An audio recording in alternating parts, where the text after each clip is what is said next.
Have you ever scrolled past a $1,000 bag and instantly found one online for $40 that looks almost the same? In the past few years, the world of dupes has become more complicated than ever. And there's actually a very thin line between what is considered a dupe and what could get some brands into counterfeit lawsuit territory. But before we dive in, I'm Isabel. Make sure to like this video, subscribe, and hit that notification bell. Because if you're into fashion and internet culture, this channel might be just for you. So let's get into it. There was a time when dupes were embarrassing. Do you remember that? Like, it's so funny how now we proudly tell everyone where we got dupes from. It's gotten to the point where there are entire social media accounts dedicated to dupes. So let's get started with the basics. Dupes are not counterfeits necessarily. I'm not justifying it, just clarifying. Dupes, which is short for duplicates, is just Gen Z's abbreviation for a knockoff of expensive things. Growing up in the 90s and noughties, if you were seen in anything that was remotely rip-off or a knockoff or dupe, it would be in completely...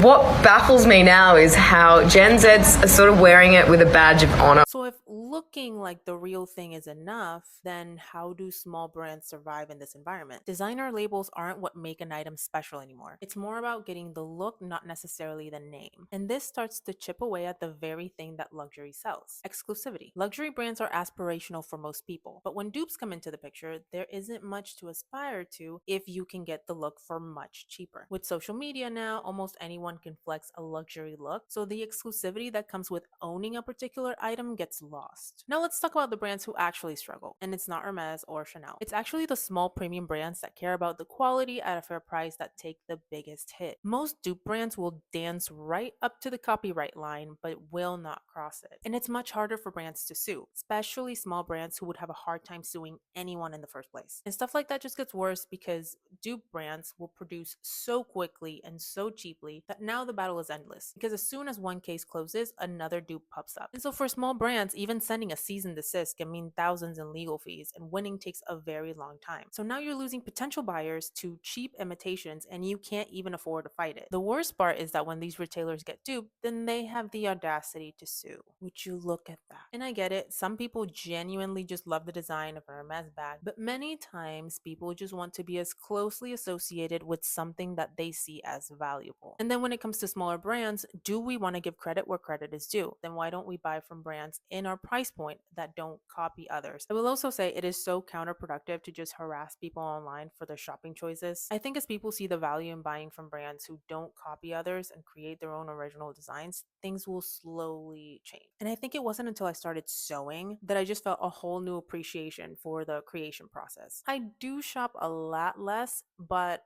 I want to say it is a lot more intentional. Okay, so now I want to ask you, do you like dupes? Do you think they're necessary? Should we actually have dupes? Like, is this just like, yep, we need these? And if not, why not? Let me know in the comments. And if you're into history, fashion deep dives, and just random commentary, hit that like button, subscribe, and hit that notification bell so you don't miss a single video. See you next time. Bye.